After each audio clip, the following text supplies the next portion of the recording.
Welcome to Rules in Perspective, a new segment on the Rules of the Game channel.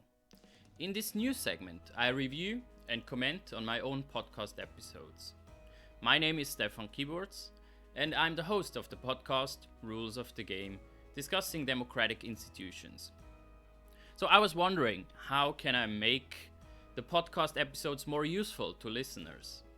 So I thought by reflecting on the discussions I have with guests from around the world, I will point out the lessons I learned and pick out some of the most insightful and striking matters in each episode and share my opinions.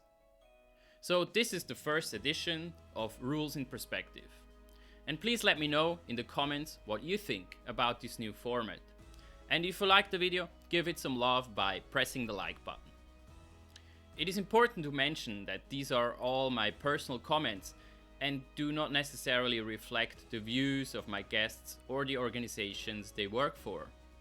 In episode 36, I talked to Jan Renner, and we discussed the current developments of direct democracy in Germany. Jan is a young democracy activist and the executive director of the organization Mehr Demokratie, More Democracy, in Bavaria. So these are my 3 takeaways from episode 36.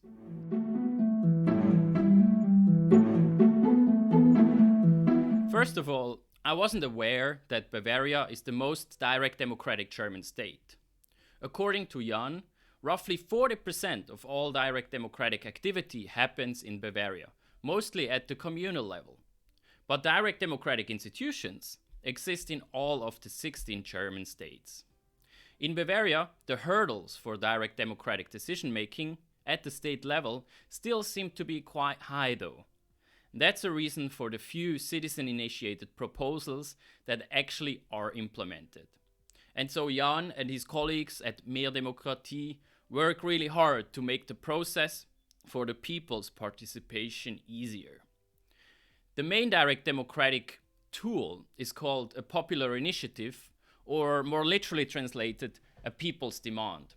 This is an option to force the government to deal with a specific political matter that is of importance to the people, or even, and maybe more importantly, to propose a specific new law. One of the most successful people's demands was the Save the Bees campaign, which garnered 1.8 million signatures and led to the introduction of a new law to protect biodiversity. So Bavaria has a 3-step procedure for people's initiatives to reach the stage of a popular vote. A citizen's proposal has to cross several hurdles until the citizens can actually decide at the ballot box. The first step is the application for approval. So with 25,000 signatures, citizens can apply for a people's demand at the Interior Ministry in Bavaria. The Interior Ministry then checks whether the proposal is legally permissible. The second step is the people's demand. If the proposal was approved by the Interior Ministry, the citizens have to sign a list in the local town and city halls within 14 days. If within 14 days, within these 2 weeks, 10% of the citizens go to the town halls and sign the people's demand, then it becomes effective. If this is the case, then the state parliament decides whether to approve or reject the proposal. If Parliament rejects it, then the citizens decide on it by a popular vote. The third step is the popular vote itself. So if Parliament rejects the law, a popular vote is held within 3 months. The Parliament may also offer a counter-proposal that is also put on the ballot.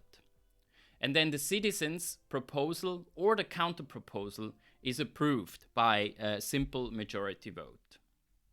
In the case of the Save the Bees initiative, the signal of 1.8 million signatures was so powerful that Parliament introduced the new law directly, without it being approved by a popular vote. What I ask myself here is, however, why the people don't have the final say in any case.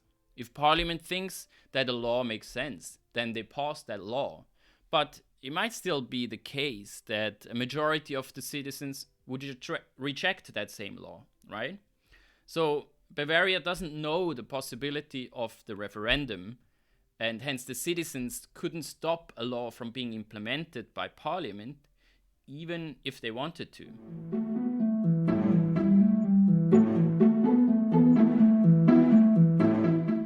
In my second point, I'd like to make a few remarks on the relationship between citizen assemblies and direct democracy.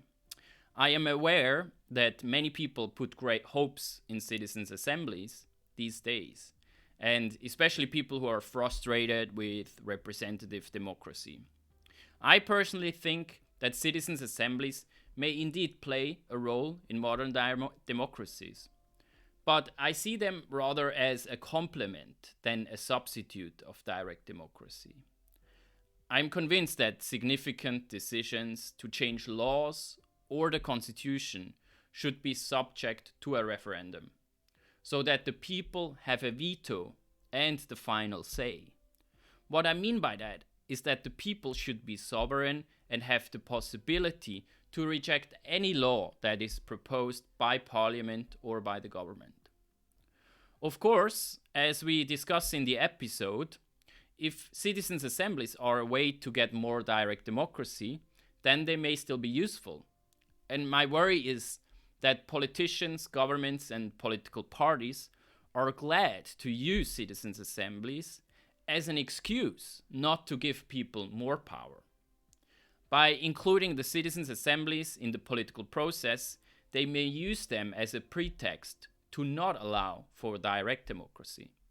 So I'd be cautious not to put too much hope in them, because they may be a great tool for politicians not to change anything in the balance of political power.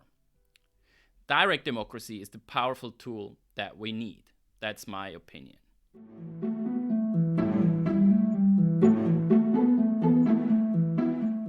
My third point is regarding the fact that Germany is the only EU country that has not yet had a popular vote at the national level. This may be surprising since Germany is otherwise known for its well-developed democracy. But there are some historic reasons for this. There were two windows of opportunity to implement direct democracy, but the attempts failed. So apparently, and in contrast to what we discussed in the episode, scholars believe that it was not the experiences with direct democracy in the Weimar Republic that had a big influence on Germany not adopting direct democracy at the national level, but rather the years after World War II. It was in 1948 that the Socialist Unity Party of Germany started a petition for a referendum for the German unity, as a strategy to include and unite all German states under the socialist Soviet model. The party actually succeeded in collecting some 3 million signatures in the western zones. That is approximately 7% of those entitled to vote. Yet the lawfulness of the process was highly questioned. This happened during the occupation by the Allied forces and before the division into East and West Germany. In the West, the initiative for unification initiated by the Socialist Unity Party was seen as a threat. The consequence of the unexpected popular support for the initiative was that direct democracy was off the table, at least until the West German states were consolidated politically. And it was likely the reason why the framers of the German Basic Law did not include direct democracy in the Basic Law of 1949. The second window of opportunity was in the time of the reunification of Germany in the years 1990-91. Direct democracy was debated intensively by the Joint Constitutional Commission that was deliberating in 1991 any matters related to the German reunification and changes in the Basic Law. Parties of the left submitted various proposals to introduce direct democracy, yet the proposals failed to receive a 2/3 majority that was necessary for it to be included in the Basic Law. And also, the use of a referendum to approve and adopt the new basic law was rejected. If you'd like to read more about these cases, I link to an interesting paper below in the description. So that's it for the first edition of Rules in Perspective, a review of my own podcast episodes. I hope you enjoyed it. Please leave your comments below, and it would be great to hear your opinion or any feedback on this new format. If you want to send me an email, you can reach me at rulesofthegame.ddi@gmail.com. Please also consider listening to my other episodes on direct democracy and citizen participation. With Stefan Schlegel, I discuss principles of direct democracy. I recommend this episode to anyone who is interested in some of the fundamental rules that we think direct democracy should follow. It is based on a blog post that we wrote together. I further recommend the episodes with Roslyn on the question of whether there can be too much democracy. And spoiler, we both agreed that it should be in the hands of the citizens, of us citizens, to decide how much democracy we want. With Ian O'Flynn, I discussed deliberative democracy and citizens' assemblies. While he definitely thinks that so-called mini-publics can play a useful role in democracy, he also has some cautious words regarding their implementation and their limitations. And finally, another episode I can recommend is my conversation with John Matsusaka, who wrote a book on direct democracy in the United States called Let the People Rule. You find the links to all these episodes in the description below. So thank you very much for listening, and see you next time.